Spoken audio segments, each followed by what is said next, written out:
Good day, good night. Welcome to Euro Today. I'm Laramee, joined once again, as always, by Duane Rollins. Today, looking at Scotland, Czech Republic, Duane. We also have Poland, Slovakia, and Spain, Sweden on the menu for today's buffet. But first, how are you today? I'm pretty good. It was you mentioned the Scotland game, and I had my mind go, oh yeah, that was today. It's the summer tournaments, man. They blend after a little while, but certainly full day of action today. Get only 2 games tomorrow, so that's almost relieved at this point. So we'll keep trucking on though. Yes, I'm going to confirm to you that it is relief. Going from 3 games to 2 games feels almost like a day off, but it's not, especially not. And we'll get to the preview of 2 big matches, and I'm actually interested in those 2 matches. We'll set the table later in the show. Let's start by the show. Maybe it wasn't on the pitch, and maybe it's not the start that they wanted, but the Tartan Army did put on a show in the stands before the game, just with the colorful kilts, the nice, I was going to say costumes, but I think that's a bit demeaning. Just nice clothing. I don't think they were costumes. Yeah, well, costumes, implies that they're pretending to be something they're not. Whereas it was in Scotland, so exactly. We were watching real Scots there. The tartan they were wearing probably was based on something. And look, I do remember Scotland in a major tournament, as much as I joke about how long ago it was and all that. But they were always known for how friendly and how fun-loving their fans were in the stands. It's ironic because in the island there, in the United Kingdom, all the home nations, the 3 home nations that aren't England have this great reputation for being wonderful fans and all that sort of stuff. But then the big boys themselves, not quite the same. But at any rate, good that. And everyone expected that. It was obviously an emotional day for a lot of them. There's some good thread that was shared around today of people sharing memories of people that they watch Scotland games that are gone now, and all that stuff is heartwarming and good to see. And speaking of which, it seems like Christian Eriksen is recovering and continuing. So that's good news there too. But we'll just say that for now. He asked if he could start training again. So doctors told him, go back to your bed. Go back to your bed. Relax. We'll get back to that another day. But that, of course, is a very good news. And his team doctor actually mentioned that it was a cardiac arrest, but they don't know the cause of the cardiac arrest, and that's what's puzzling the doctors. And we'll have more on his injuries in the future. Maybe the goal of the tournament was in that Scotland Czech Republic game. From midfield, pretty much. Scotland has a very good goalkeeper, but not on that play. Yeah, the English commentary was very much like forgiving of the goal. They were saying that it was so well struck the way it did. It did curl in. He did hit it well. It was off frame. Like I saw it multiple times. It was off frame, curling on frame, but he did get caught out of net. That's all I'm saying. As a keeper, you got to say like, yep. You saw the panic in his face. As soon as he saw that ball hit, he's like, oh dear God. Yeah, look, the modern game does require the keeper to have a little bit more of a forward-thinking approach there, and that was kind of what they were saying on the booth. I sort of took it as perhaps them defending a player a little bit more than they needed to in that play, because he already feels bad enough. Everyone's seen what happened. You don't want to completely throw him on the bus, and he probably has been told to be up that high. They were at that point not chasing a game, but they did need to be a little bit more front foot. They obviously allowed the goal late in the first half as well, which that's not forget is the winning goal in this case. That is the clincher, not so much the winner there, the second goal. But it's going to get replayed a lot. You feel bad for Scotland in this case, but as I said in the preview yesterday, that I don't have a lot of high expectations for what the Scots do here. Let's not forget that they are a Nations League qualifier. They did not qualify through conventional means. They have struggled for 20-some years. This is their first tournament back. They do have some high-end talent there. They, have a similar problem to the Canadian national team in the sense that a lot of their high-end talent plays the same position.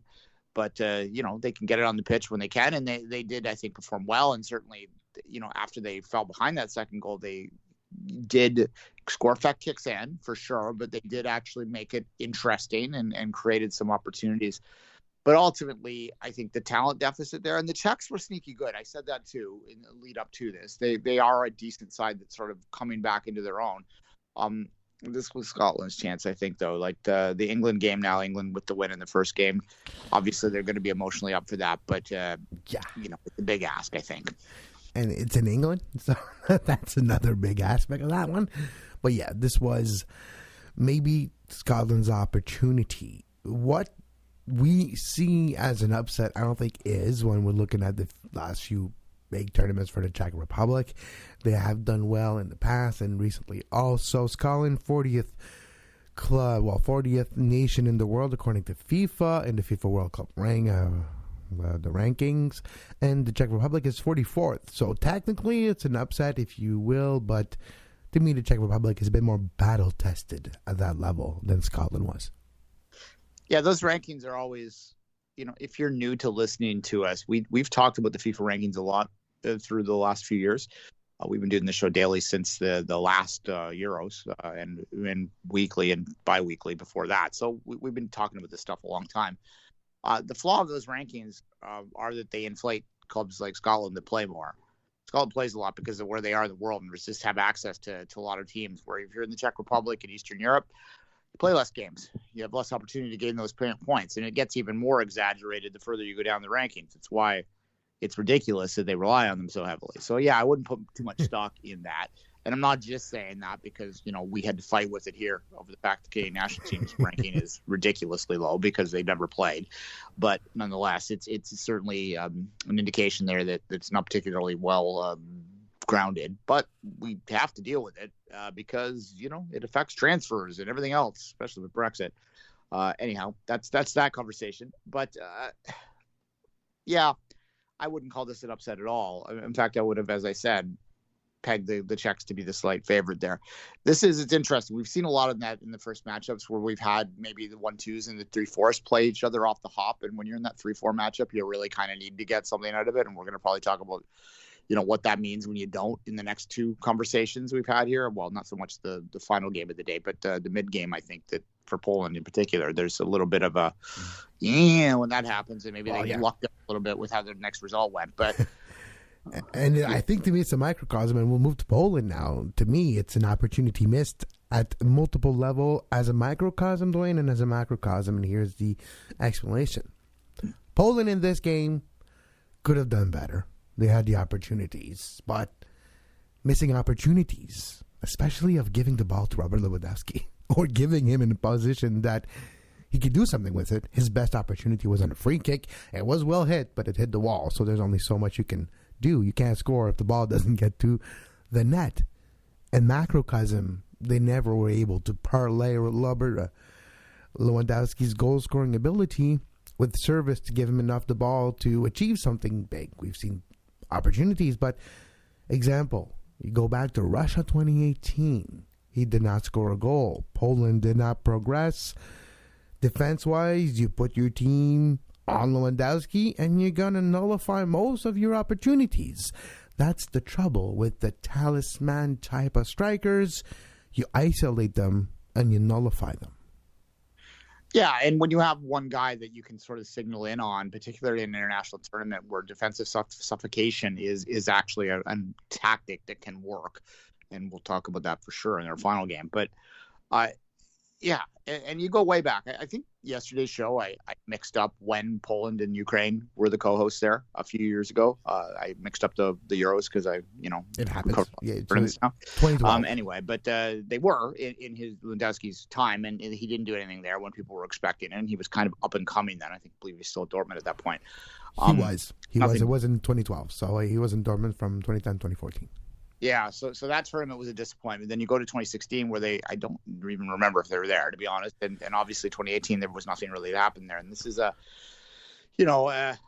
generational player that wasting is a strong way to put it. They made a World Cup, but it is not necessarily fully taking advantage of it. Certainly when you have a generational player, you want to take advantage of it, and they're not.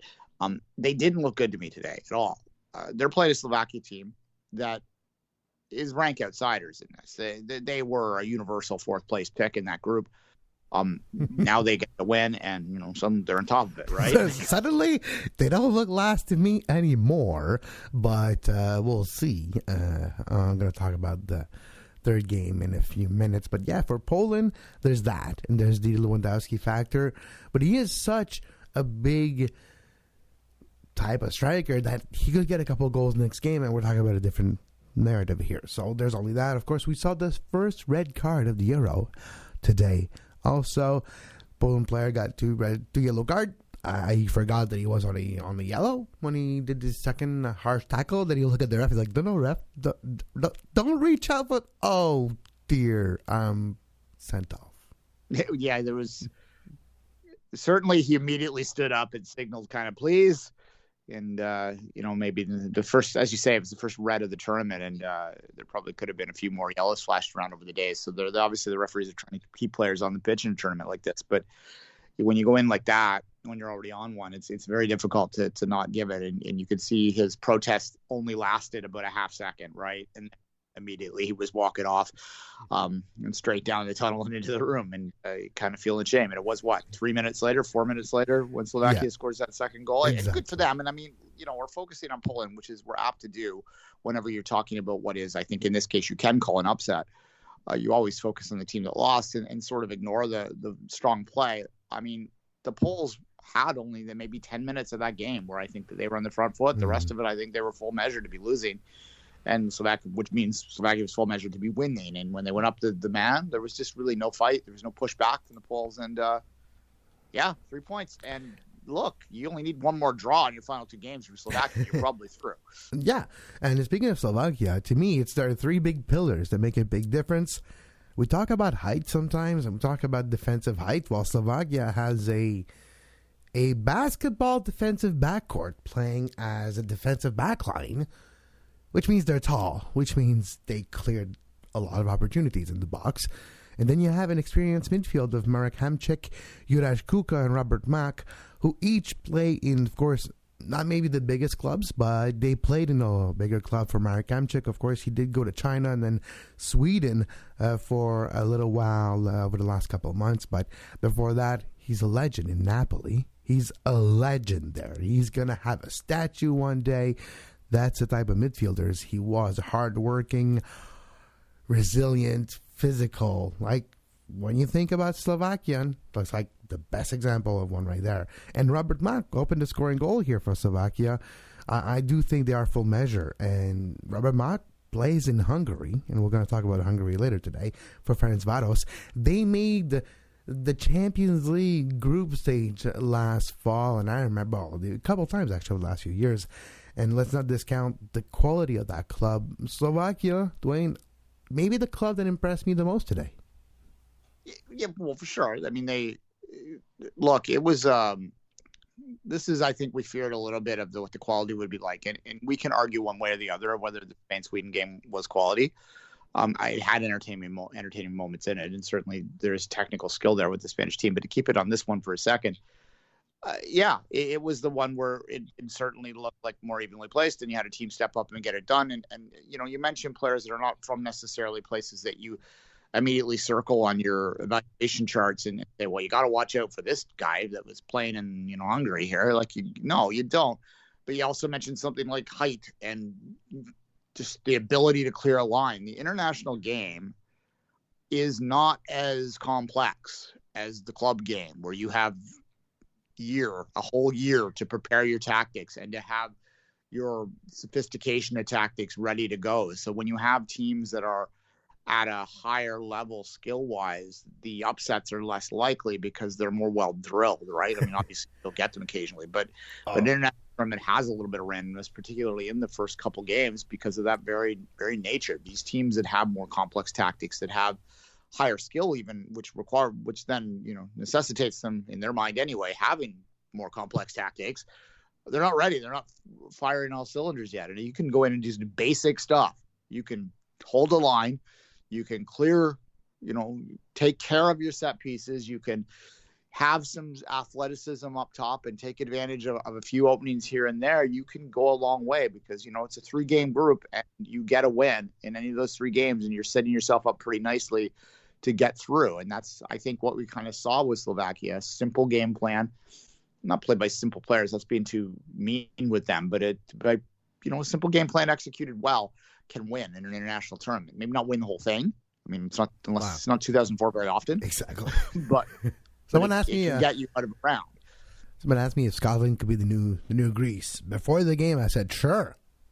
Don't count on it. And after the game, I'm like, yeah, no, not going to happen. So, all right, let's look quickly at the end of this. So Slovakia did take the win against Poland 2-1 and on top of the group because the last game of the day, Spain-Sweden, saw for the first time in this tournament a 0-0 draw, a 0-0 affair, entertaining for some, but it was very reminiscent to me of the Spain team of 2012 or even 2014, maybe a bit more, where passing ad nauseam until the end of eternity without putting that ball in the back of the net. And of course, Duane's going to tell me about expected goals and having a goalkeeper that is bigger than the hole in front of that net and stopping everything in front of him.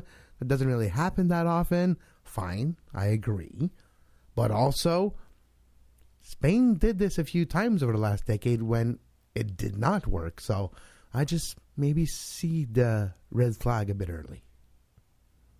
Yeah, I will remind people that Spain lost the first game of the 2010 World Cup as well. So it's not without precedence, and that was in the middle of their great swing there. Look, I think maybe my patience for this style is because I follow one of the club teams in the world that still plays that style. And it can be frustrating when they are passing around ad nauseum, as you say, for 60 minutes and haven't penetrated it in a meaningful way yet. But when it works and when it clicks, it clicks. And I think this speaks a little bit to what I was saying earlier, that when you're playing more complex tactics, you got to make sure that you're ready to go because you don't have much leeway here. And that's what I will say about it. They got a point out of that, which is ultimately going to be a little bit important because every point matters. And, you look at their opposition in their next 2 games, and you can argue that Sweden was the most complex that they had going into it. If they can take care of that, everything's going to be fine. They did certainly look very good passing the ball. They did look very good possessing that ball. I mean, what was their possession total? Do you have it in front of you? I don't know. It was probably 75%, I suspect. Well, at some point it was 79-29 and 21 during the game. So I don't have it in front of me, but it was very high during the game. The highest of the entire tournament, for sure. Yeah, and that's to be expected. Spain, the Achilles heel going in, we all knew was the front attacking unit. And that's not necessarily fatal. Spain won its final European Championship with Torres up front when Torres wasn't really himself anymore. So this is not, you can win with a lack of a striker up front. I mean, again, not to belabor this, and I think there is some crossover between City. There was a lot of City players on that team. So you can sort of look at them and say that they could be successful that way without having that bite up top. But in the same way, for the 3rd show in a row, I'm going to reference the Champions League final here. What was City's problem in that Champions League final? It wasn't possession. It wasn't passing. It was not having a bite up top. And I think you saw the same thing today with Spain and what players they could throw out there are not as good as what City could either. So if they don't figure that out, then the idea of Spain going deep in this tournament becomes harder to justify. I do think that, it's hardly fatal what happened today. A draw in the first match is not, especially when you have Poland dropping the points. Yeah. They just really need to get a win and a draw in their final 2 matches, and you would favor them in both. But yeah, was the game entertaining, to go back to that? I thought there were moments, and certainly, I will tell you about expected goals. Spain will be dominant in that. I will say that the keeper for Sweden, Olsen, stood on his head. That save in the first half when he got down low quick and got the arm strong on it, that's a world-class save. That's not made very often. But, ultimately when you're talking about all these advanced stats, not to be sports radio dude here, but the one that matters is the one that they have in the top left of your TV screen. And that's at 0-0. Look at the scoreboard, man. What's the score? What's the score? Exactly. Yeah, I mean, there's truth to that. There's also truth to the indicators otherwise, but there's truth to the 0-0. Yes, exactly. 1 point for Spain. Setting the table for tomorrow's matchup right after this short break. You are listening to Euro Today with Duane Rollins and myself, Kev Laramee. Follow us on Twitter at SoccerTodaySPN. Subscribe to our show wherever you get your podcast, and subscribe to our YouTube page, youtube.com/sports podcasting network. Hungary versus Portugal, France versus Germany. One is the marquee matchup of this first round of games in the Euro. The other one is more intriguing than people would believe. I want to remind people, Hungary, the first power of the beautiful game internationally with Uruguay. Of course, we all remember Ferenc Puskás. The arena in Budapest is named after him. The award for the most beautiful goal every year by FIFA is named after him. He's the,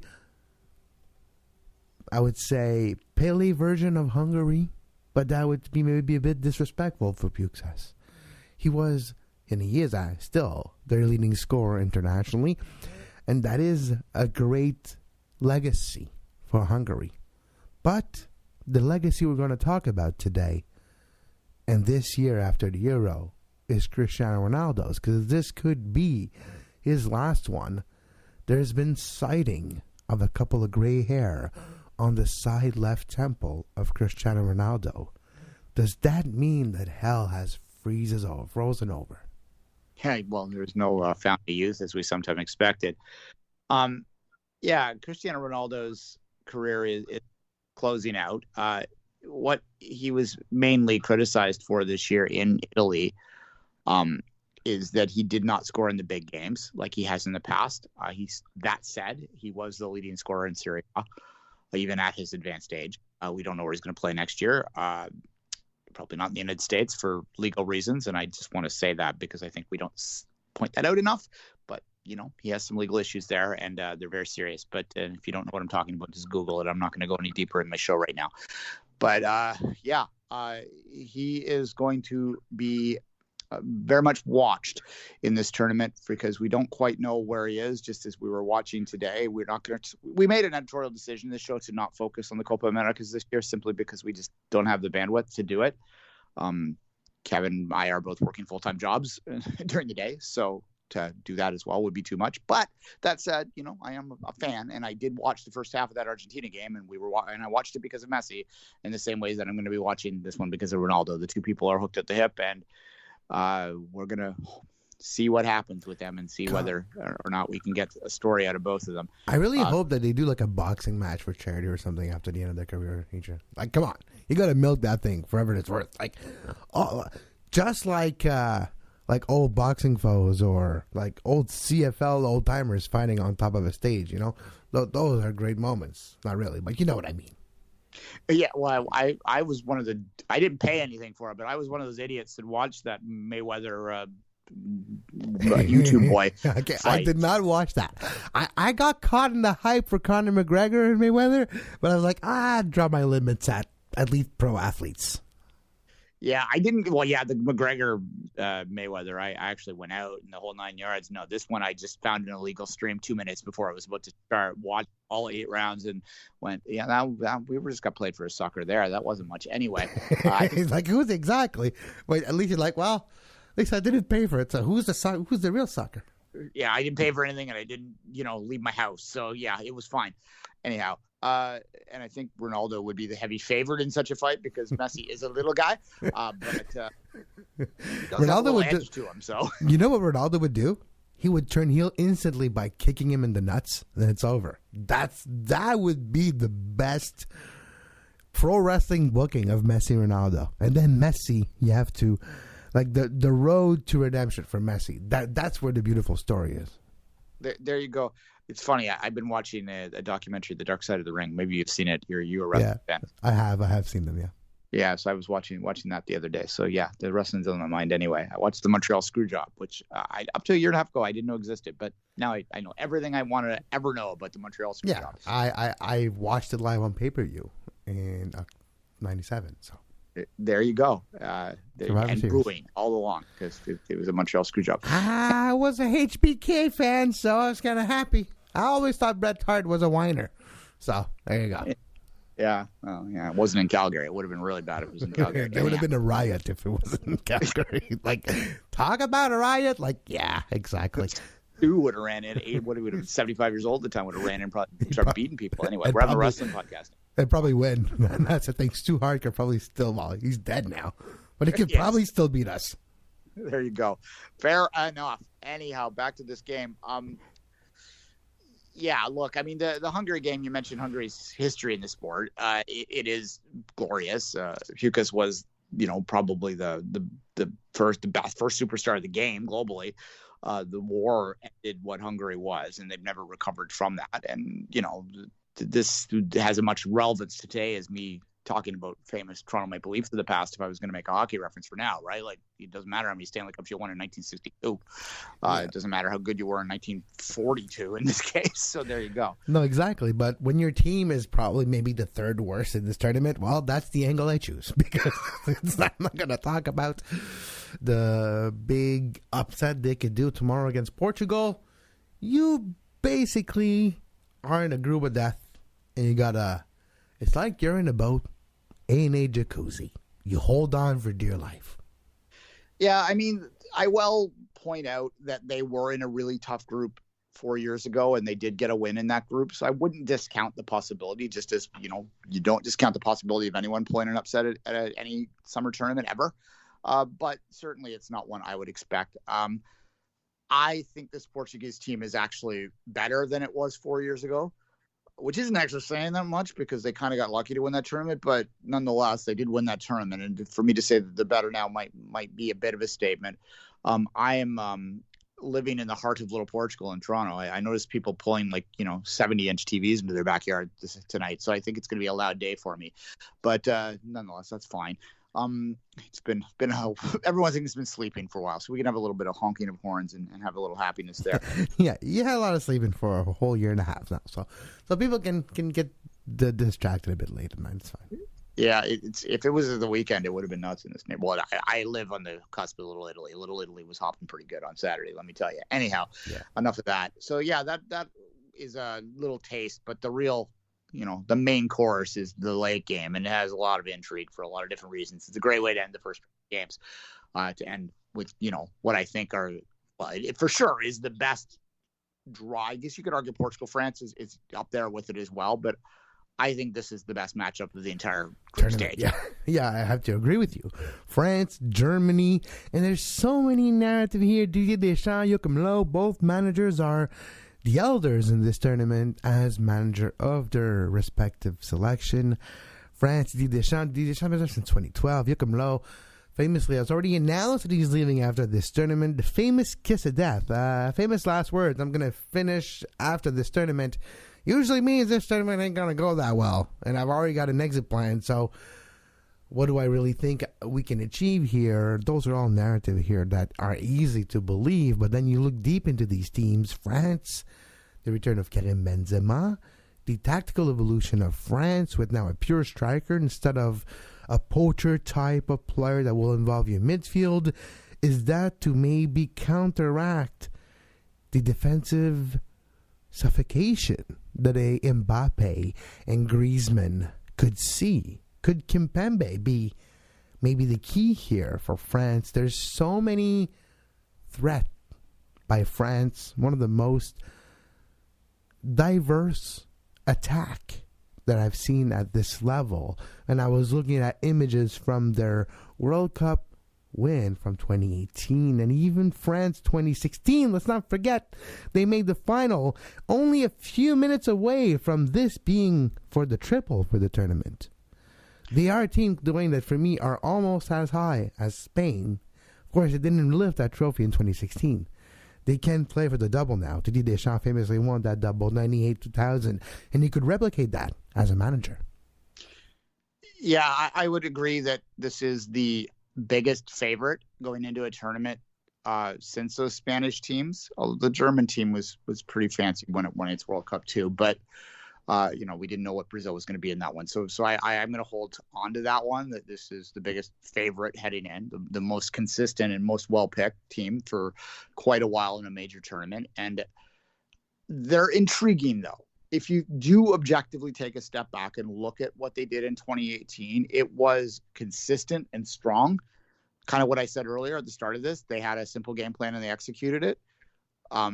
But it wasn't dominant in a way that makes you feel that they could never, ever be beaten. That I think what actually makes me more confident in them is simply just what I just said, that they aren't reliant upon brilliance or on one player or on, executing a complex game plan or passing you to death. They're just a solid team that's not going to give up big errors and has some game breakers that are even better than they were 3 years ago, right?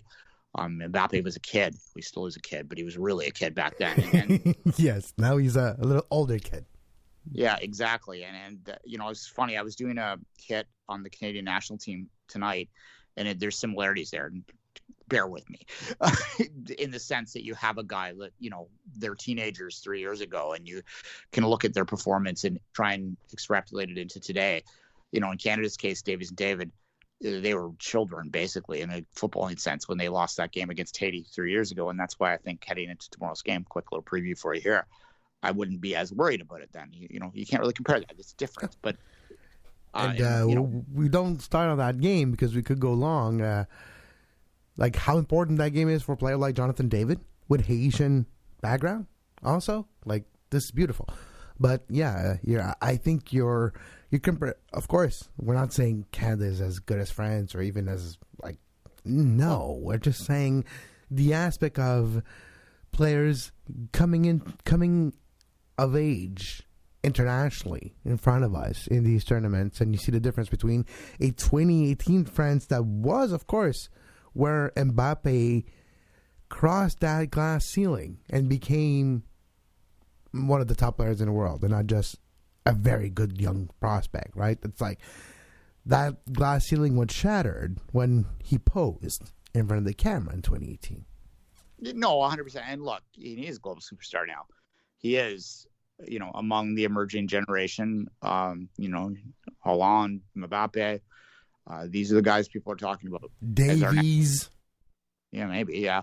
The guys that are that next gen, the 2000 borns, like the Gen Zs, right? Like they're emerging in, and this is going to be their era in the very near future. And we started by talking.